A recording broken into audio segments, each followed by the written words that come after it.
Hello and welcome to the podcast. It's been a while since we've done anything, mainly due to the latest lockdown restrictions, but we can't wait forever, so we're doing something different. We're doing it via Zoom, and Bob Bell, who's my guest, delighted to have him on, he has kindly agreed to try it out. So yeah, thank you very much, Bob. And it's going to be a little bit different today. We're going to focus a little bit on, quite a bit on music. Bob's obviously heads up the music team in the Wallingford Living Room Church. So and he's got a new album out, which we're going to speak about. So yeah, let's just get started, Bob.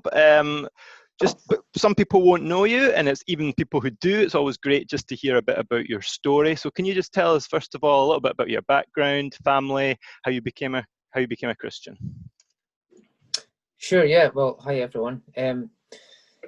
So I guess for me, I was brought up going to church, which was great. I'm very thankful for that. Sometimes it was really boring as a child.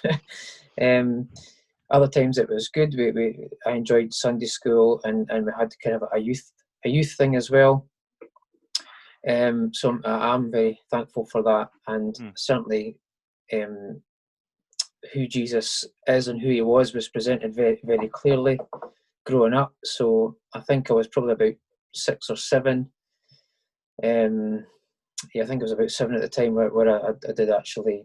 I responded to one of the guys that was preaching one Sunday night, and I just responded by saying, "Yes, I am a sinner. Yes, I need Jesus. I know what he's. I understand what he's done for me on the cross." So there was a kind of childlike faith, and just accepted Jesus in my life. And I guess as a child, I didn't understand it all, but I just kind of grew up to learn more about God. And then I think when I was in my teens, maybe 14, 15, I was sort of asking more questions and trying to, dig a bit deeper into the Bible.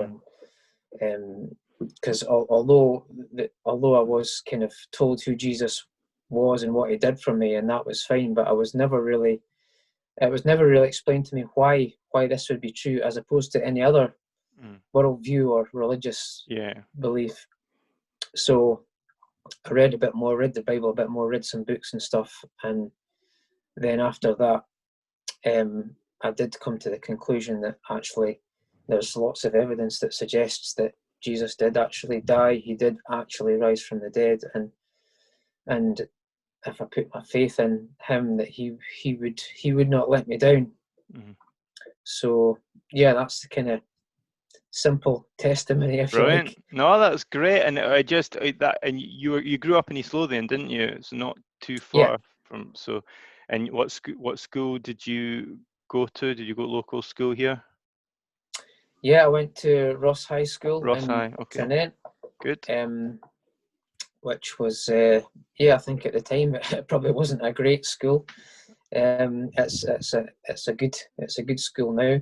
I think probably about four or five of my teachers were alcoholics and would be hiding the whiskey in the in the drawer in their desk. Yeah, not good. That's how it was in those days. But yeah, thankfully now it's a lot better school, and my kids actually go to that school now. So good. Yeah. So you mentioned your kids. You've got 2 wonderful daughters and a wonderful wife, Brenda. So it's interesting point you made just about when you were 14, 15, you'd grown up in a Christian home, but you maybe hadn't experienced kind of what the alternative or challenged about being the alternative views. I see that a lot in our kind of generation. I was kind of similar, and I think it's changing slightly. We're realizing that you've got to really equip our young people more. So how I've not prepped you on this, it's just something that you said. I just thought I'd ask, how are you dealing with that with your daughters, of just equipping them from the difficulties that the world, which is so different with Christian messages, how are you kind of helping them with that? Yeah, it's a challenge, because I guess we want the kids to be open to other beliefs, in the sense that not everyone is going to believe what you believe, and to be to listen to other people and be respectful, but ultimately to find out why what you believe is different.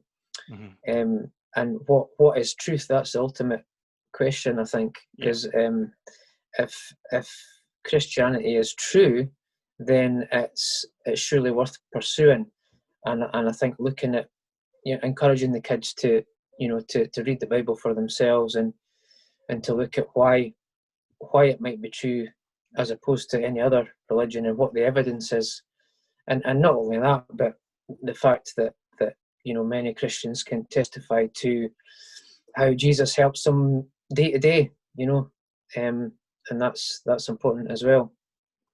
Yeah, absolutely. And I think I've got that challenge ahead of me, having 2 young daughters myself. So I'll be coming to you and others for advice, I'm sure.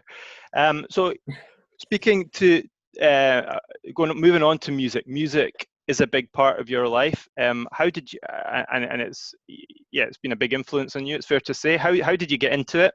And tell us a bit about your love for music.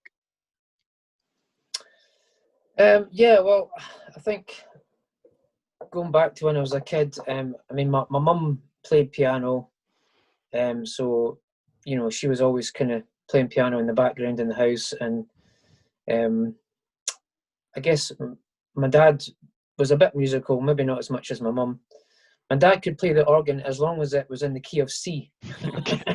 If it wasn't in the key of C, forget it.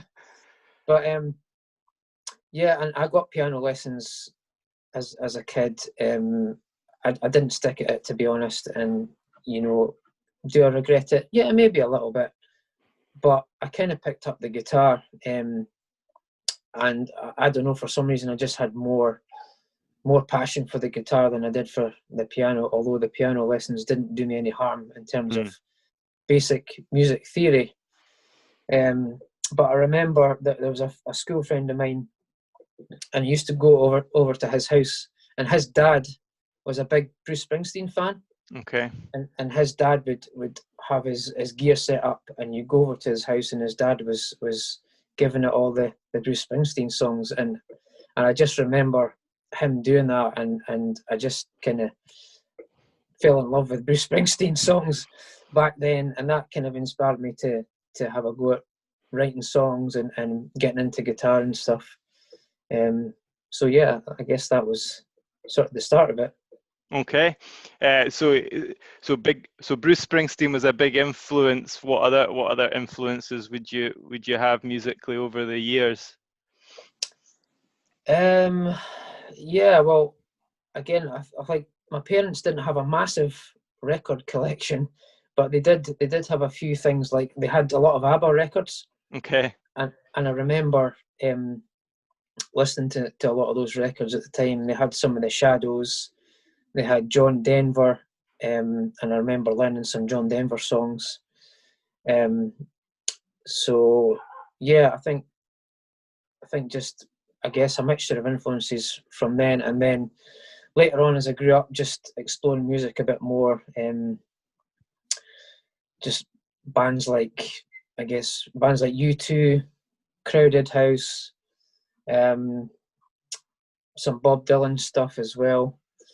And then even like more recent, like rock bands like the Foo Fighters, or artists like Ed Sheeran in terms of songwriting. So just a mixture, and trying to listen to lots of different types of music. And so how did you get involved in music at your church then? Or when did you start playing in kind of church bands and writing Christian music? Yeah, well, the church that I grew up in, I mean, they were a bit backward in that front. They didn't really do instruments in main church, but the youth group, that was okay. We were allowed to kind of play keyboard, play guitar, whatever. So I started strumming along with someone else, and that was a big help in terms of learning guitar, learning your first chords and that, and playing along to songs. And then it went from there to just experimenting with songs, like writing songs, and just getting some melodies, getting some lyrics down, and recording them in the old tape deck in the living room, and just messing about really. Aye. And then later on in church life, got involved with playing in the church band, and then got involved with more kind of performance music, so doing special services and stuff where you're doing solos, you're playing for special occasions, and that was a really good confidence booster, I think, for me, because although I had the ability, I wasn't that confident with it. So to get me in a situation where I had to perform was actually a good thing to boost my confidence. That's So, good. Yeah, so I don't have any musical ability at all. I don't play any instruments, but I do love music. I do love music, and similar to you, when I was growing up, my church was organ only, and I think it was pretty radical when they brought in the piano only for a couple for some evening services. So yeah, I was used to that type of music in church, but and then but I was listening to a lot of other stuff like non-Christian stuff at home, and I'm listening to, well, actually, how I first got into music was I went to an SU camp when I was about second or third year. My mom, I had refused to go before, I was just quite shy, and my mum and dad were absolutely delighted that I was going to this SU camp. But it was like S2 to S6, and there was all these S5, S6 guys there. And I had obviously looked up to them, and they're just listening to, like, started getting it was like kind of 95, I think it was. So they're just listening to like Oasis and Blur, and like REM, U2 and stuff. So my mum and dad picked me up from this. How did you get on at your camp? And all I wanted to do was to go to HMV and buy like Oasis. It's not quite what they were looking for, but so yeah, that's about my only music. That's my kind of main music story. But no, I love music, but I think it was difficult then as you're kind of 15 years old and at church and the music's not great, or not to my liking. I shouldn't say it's not great. It wasn't to my taste. Coming to Edinburgh and hearing kind of proper bands was great for me, and I think it was really powerful at that time to hear that from kind of young musicians playing great music. So and being part of that for you must have been really good as well, just kind of transitioning into that kind of band environment. I think so. So no, it's really good. And then and then afterwards you've what have you done? You now head up our worship team. So what was the journey to there? What else kind of did you do and have you done? Well, I suppose before coming to the living room, I was being involved in a couple of churches where I was leading worship on a fairly regular basis. But I guess that was a learning curve as well. So sometimes you're kind of as more traditional style, and then more recently it's been kind of more contemporary worship. So you're learning your craft as a musician, but you're also learning how to lead a congregation and help them get into the presence of God. Which is so I'm certainly thankful for the experiences that I've had where people have kind of said to me, "Look, you could do this," and encourage me, and I've been like, "Oh no, I can't." But it's been really good to lead in different sort of church environments and get that experience, and you're always learning how to do it a bit better. So and we're very thankful for all the work you do. I think from a personal standpoint, the one thing I appreciate that you do, and Alex as well, is that sometimes the worship leader can become the main thing, or to I don't know, to just you notice him more than anything else. And I think what you do, and I think it's deliberate, is you're very conscious of not of let the songs do what they're supposed to do. Yes, you speak and you encourage us, but it's very good that you're not the center stage, which I think is very important as a worship leader. Is it deliberate? I know your character would be quite unassuming as well. It's probably a bit of both, is it? Or... Yeah, I mean, I suppose I'm not really you know, in my younger days, I would never want to get up on stage and perform. And it's interesting now that God's kind of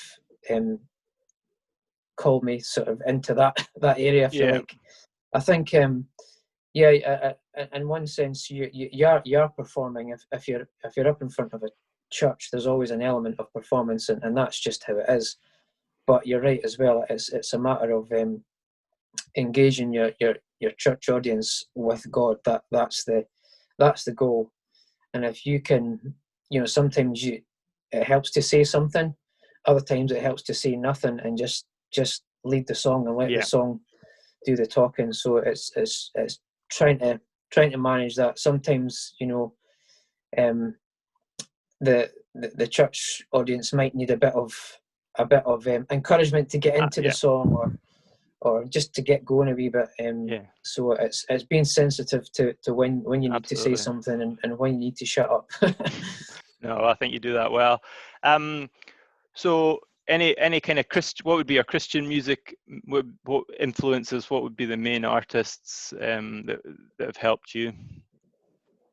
Oh, I don't know. There's a few. I guess just now, I've been listening to a band called Rivers and Robots. I love them. They're brilliant, and they're from North of England as well. So I like that they're not from America, which is nice. No. Not that I don't like. I like American music, but it's nice that I think they're musically absolutely brilliant, and that would be absolutely love them. I recommend anyone to listen to them. They're great. Yeah, I think Chloe put it on one of our, you know, the playlists that Andrew had. I think Chloe put a Rivers and Robots. Oh, that's right, song. She did. Yeah. It's good. So Rivers and Robots, good. I can go with that.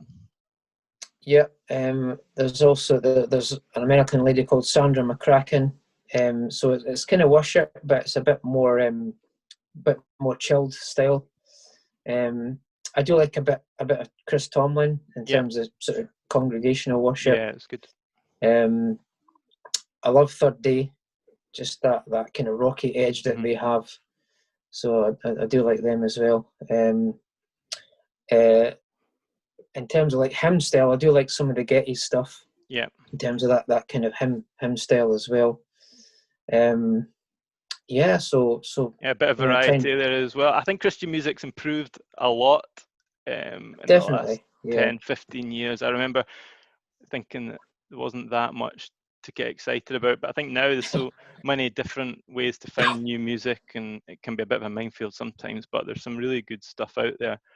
There is, yeah. So who did you say? Sandra McCracken? Is that what you, no? What was it? Yeah, I've seen her. I've not checked her out, but I've seen her recommended quite a few places. So that might be next on my list. I like Young Oceans. I don't know if you've come across them. Young Oceans. I've enjoyed them. I know of them. Yeah. Yeah, I've enjoyed them recently. So that's probably my go-to Christian artist at the moment. Just especially from working from home in the evenings, nice to put on. But let's chat about your album, which was out. When did it come out? 1st of November, 31st of October, round about then. It was round about then. I can't remember the exact date, but 1st of November-ish. Tell us what it's called then. It is. So it's called Hymns from the Grove. Okay, and what's the inspiration behind that? Tell us a little bit about it. Okay, well, the title itself. Most of the hymns were recorded in the Grove. So I live in a grove, right? which apparently means a group of trees. So we have a little island and there's a group of trees. So some of it was recorded in my home. Some of it was recorded in a couple of neighbours' homes, who very kindly said, "Look, when we're away, come into the house and use our living room or dining room, whatever, set up your gear." So it kind of made sense to call it Hymns from the Grove. So it's very geographical in that sense. No, it's good. And you've got some original tunes on there, some more the traditional tunes as well. How did you go about deciding which ones you were going to do, which hymns you were going to choose, and how you were going to do the arrangements? Yeah, well, I had it in my head to do 10 hymns. So I started to make a list, and it could have ended up being 12, 13, 14 Yeah. songs on it, but I thought that might be a bit too much. I've even been thinking recently about a Hymns from the Grove Volume 2. Oh, nice. But Nice. Well, I've maybe loved it. that's I've been listening to it a lot, and it's been great. As I said, I'm kind of working from home in the good. evenings, and just great putting that on. And I think it's just Yeah, just a nice laid back, and yeah, great tunes, well produced. So yeah, I've yeah. really enjoyed it. You obviously like hymns. How have they influenced you over the years? Um, I mean, I guess going back to church life, as a youngster, most of the stuff that we would sing in adult church was hymns or based on hymns.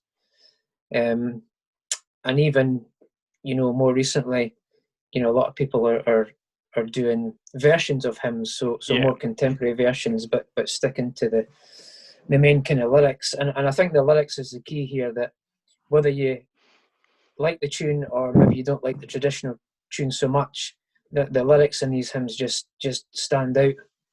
And that there are good lyrics and kind of modern worship songs as well, modern Christian stuff. But yeah, the from a songwriter's point of view, you can just take so much from the lyrics, and also the stories behind the songs, behind the hymns as well. So yeah, that would be the kind of inspiration. yeah. No, I totally get where you're coming from, because similar to you, I heard the hymns when I was growing up. Sometimes not played in a style that I would, as I said, choose. But actually, it was coming to university. Coming to, I think it was a CU event, and they were playing "Be Thou My Vision," which I'd probably heard so Yeah. many times, but it was the first time I'd heard it with a drum beat and the kind of hypnotic drum beat and the Yeah. full guitar band, and I was like blown away by this. I was like, how can it change so much? Some songs hymns don't quite work as well. I think Yeah. as a Yeah. musician, you'd understand that more than me. And I Yeah. think, like, obviously you've changed some of the tunes, but a lot of these hymns, the tunes have changed so much over the years Yeah. anyway that we Yeah. kind of don't know about. And sometimes I think I'm singing an old tune, and then somebody tells me, actually, no, that's actually quite a relatively new tune. So you're not. There's nothing wrong with changing the tune a little bit, like you've done. So it's quite refreshing. Um, you you've recorded this at home though, is that right? And that's not something you've done before. You've recorded the album at home. That's right. Yeah. So the other albums that I've done, I've kind of crafted the songs, and then I've taken them to the studio, and the guys in the studio have done the technical bit and also helped out with some playing and some singing as well in the background. Whereas this time, it's all been like pretty much on my own. So learning to use the software, getting some equipment together, and just basically starting by experimenting. So it was a little bit scary at first, because I was like in unknown territory. But what I was able to do was learn some of the things that I learned in the studio and remember what I did there, and then kind of do that for myself as well in the home studio. So yeah, it's been a learning curve for sure. Good. Yeah, I can imagine that there have been frustrations when you can't get it to sound like you want it to sound because you don't quite know the software or whatever. But at the same time, Yeah. I'm sure when you've been working with people and you're trying to explain how you want something to sound, it's hard to explain it, but you're able to actually do what you're more in control of the sound as well. So I guess there must be positives and negatives with that. Yeah, I think so. I mean, I mean, the guys in the studio before, they were always really helpful, and they would throw in ideas, and you could say, yeah, I like that idea, or actually, no, could we just leave that? So good to have their input. But I suppose now just having free reign to do pretty much whatever I want, but using the things that I've learned over the years it's been fun. It's been fun because Good. you're playing about and you're experimenting and hopefully coming out with something it sounds good. So probably quite nice over lockdown as well, just to and restrictions, just to do something a bit different and escape from things as well a bit. So it's good. And dare I say it, you might be able to use these skills to help some of our youngsters produce their own music in the future. We've got some talented musicians, don't we? We do. So you never know. Yeah. Never know. That would be good. Or maybe they'll be teaching me something. Well, yeah, no, they've been doing some of them have been doing really well over the last few months. It's been great to see them in the church services. I'd like to play one of your songs now, if that's okay. Sure. Shall we go? What shall we go with? Shall we go with "It Is Well"? It's one of my favourites. So let's go with that one. Cool. Back in 5. Enjoy.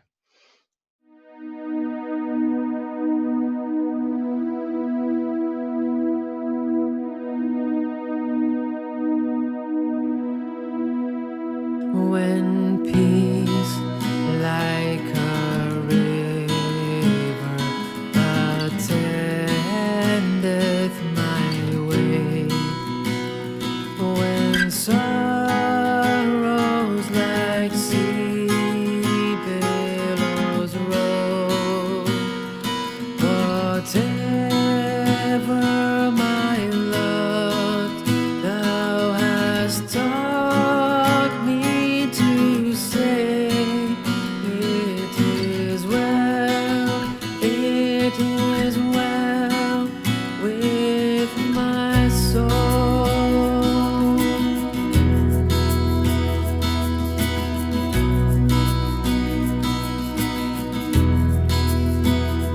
No Satan should buffet, no trial should come. Let this blessed assurance control, that Christ hath regarded my helpless estate, and hath shed his own blood for my soul. It is well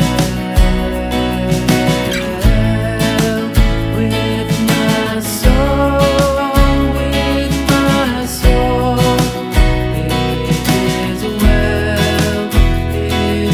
is well with my soul.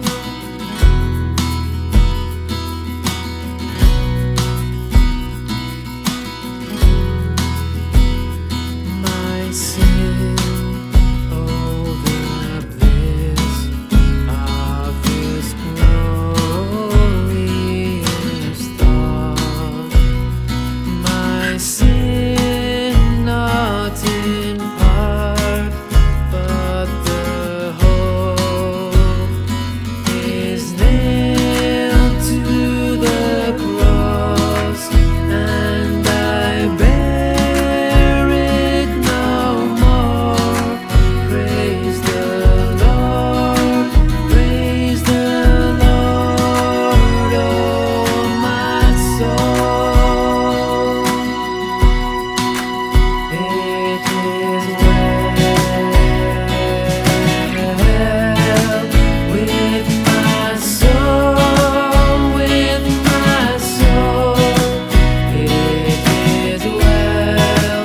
It is well with my soul.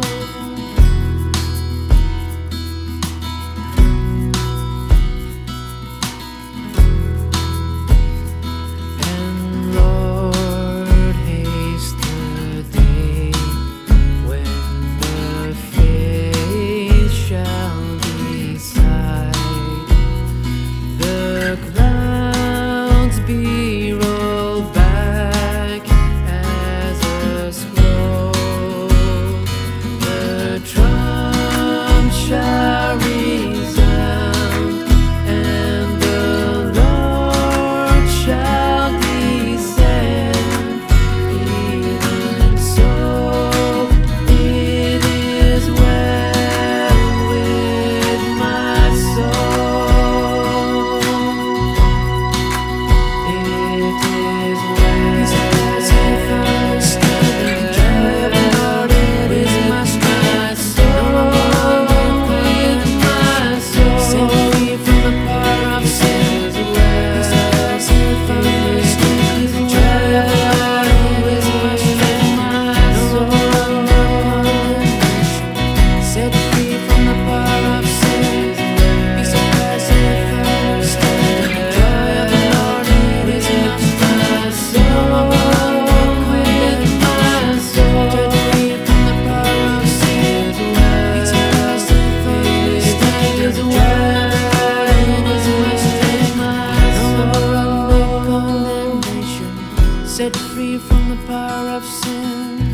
Well, that was great. Absolutely love that tune. I love the song anyway, but I think that version is really good. I love the kind of atmospheric start that you've got going there, and then gets Mhm. more of the traditional type tune, but then at the end you just build it up, don't you? With the you've got the it as well going, and then you've got, is that your own lyrics you've kind of put at the end as well? I think.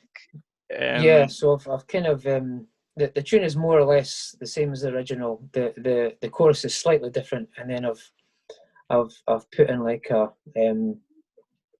I guess I wouldn't call it a rap, but it's I guess it's a little verse that goes that's yeah, sung over the top of the chorus, just with some encouraging sort of Bible verses, Bible phrases, yeah. that ties in with that theme of the hope that we have. Yeah, it's really is. So I thought it worked really well, and I love songs that just build up, and you get that kind of, yeah, it's great. So, and that song means a lot to me and to Amanda as well. And I think it means a lot to quite a lot of people in our church, especially when you know the yeah, background of the hymn. that's right. So yeah, I love that one. Another one that I really liked is "Love Divine." I thought that Hmm. was, I really enjoyed that version. That was quite a lot different, the tune there, isn't it? From Yeah, the kind of more yeah. traditional version. Um, do you ever find yourself singing that going back to the wrong one and getting a bit confused, or is that just not happen? Well, in my head sometimes, yeah, yeah. But I think with that song, I mean, because I do like a good rock song, so I wanted a song that had a bit more of a rocky edge. Yeah, And the original tune is quite a powerful tune anyway. So I felt this one sort of lent itself to more of a kind of rocky yeah, tune. especially at the start, it's got quite a rocky vibe, doesn't it? It's good. And I think what I was Yeah, saying earlier, like some songs don't necessarily work so well with a kind of modern guitar sound. And I actually think that it as well. No, sorry, that Love Divine doesn't is brilliant as a kind of old version, but doesn't quite work as well with a kind of more modern sound. So I think you picked well to kind of revamp this one musically, because I think yeah, it works really well, and yeah, the words are great. So um, yeah. yeah, I enjoyed that one. I think I. One of the ones I really liked, which I actually don't know that well, is "Love of God." I thought that was a nice feel to that. I was like a really Yeah, kind of, I don't know, a kind of Simon Garfunkel type, laid back kind of feel. yeah. I don't know if that's if that's something you like to be compared to, but I liked it. It was good. Um, so yeah, we don't sing that one that often, do we? I've not heard it much recently, and No, it's not one that I was really familiar with myself. Although we'd sung it a few times. I know that our pastor Andrew, he loves that song, and in fact he's singing the harmonies on that song. is it? I didn't even notice He that. is, yeah. Okay. You'll need to go and listen again. I've not been listening hard enough to that one. It's number 9 though. um, It shows I've listened all the way. It's number 9, isn't it? The you have second indeed. last tune. Aye, no, that's good. But yeah, it's just a beautiful song lyrically, It is, and yeah. it's the kind of song. It's a bit of a slower melody, slower pace, but I think it deserves that, just to kind of take your time and listen to it in that sense, and not rushing through it. So that's probably one of my favourites as well. Aye, good. So that's one of your favourites. Any other kind of standouts, or for you, ones you look fondly Um, on recording? well, I guess one of the more challenging ones was "Abide with Me," Okay. because it's obviously a well known hymn, and I knew that I wanted to try a different tune, but I didn't want to ruin the hymn either, and I found it quite a challenge to come up with a tune that was going to do it justice, but that also got the feeling of the hymn, because in some ways it's quite a sad hymn. The hymn writer was kind of facing death Yeah. when he wrote it, but also it's quite hopeful about the hope that we have as Christians, going into the next life and meeting Jesus. So trying to give it a kind of, it's a bit melancholic, but hopeful at the same time. Yeah. So yeah, I would say that was the most challenging one to come up with a tune for, but I'm quite happy with how it turned out. So Yeah. I guess knowing how challenging, well, if something's been a challenge, it's always more satisfying when you get an end result that you're happy with. Yeah, because definitely. we don't see that, we just see the end result, so we don't know what's going on before. So no, it's great. So what's the album intended for? What's your vision, or what's your vision for it? Yeah, I mean, I wouldn't say it's really an album where you would kind of use in a worship setting, although you might. There's some that you could sing along to, no problem. But I think it would be more just to, I guess, for one, just to enjoy these old hymns, but in a different style. So hopefully I've done the hymns justice. But for those that like hymns, but want to kind of experiment and listen to something a bit different, and also I guess just to enjoy the hymns, enjoy the especially the lyrics of the hymns, enjoy them to a different kind of music, but also use it as a tool to just worship God, whether that's maybe in a church setting, but just playing it in the kitchen when you're doing the dishes, or using it as a time of worship, in your quiet times or whatever. I think that's how I would like to see it used. I think. And I think you mentioned the lyrics, and sometimes lyrics can you kind of lose them, but the way that you've recorded it, you can always hear what the lyrics are, and they're very prominent. So I think that's good for this type of music. Lends itself to kind of focus on the lyrics and the meaning behind them. I was very conscious of that when I was recording it. The tune is one thing, and hopefully the tune would emphasize the lyrics. So always making sure that the lyrics were in the forefront. Good. Well, I think you've achieved that. So that's good. So how can we get a copy of it? Okay, so so if you're into your digital music, then you can get it on all the usual places. So Spotify, iTunes, Deezer. You can get it Amazon on Music as well. Yeah.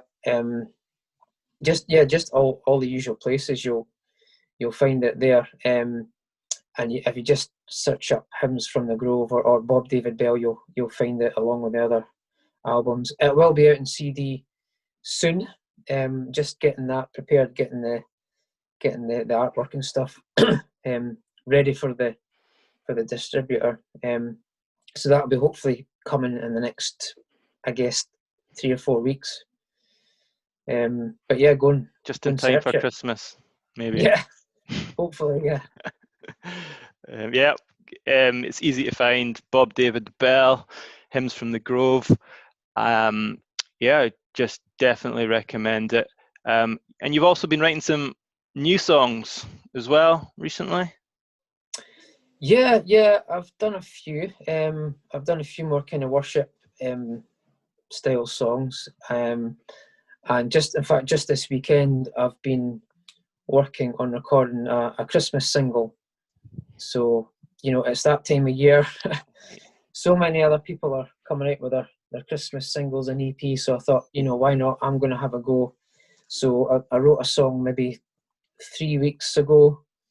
And I thought, I'll have a go at producing this one and getting it out there for everyone as well. So that'll probably be out fairly soon as well. Good. Looking forward to that. Brilliant. So you've been hard at work. Yeah, indeed. Yeah. Good. Well, I think that's been great. Thank you for joining me. Just to everyone who's been listening, go and get a copy of the album. Support local Christian. And if you're listening or watching indeed. and you're from far away, just support good Christian music. So yeah, I think you'll be blessed by giving it some time as well. Don't just give it one listen. Like a lot of these, you need to give it a proper effort, don't you, Bob? You need to That's right. really Yeah. get into it. Give it a good listen. Aye, definitely. So, yep. Thanks very much, and not sure when the next one will be, but thanks for tuning in. Cheers, guys. Thanks, Bob. Cheers. Bye.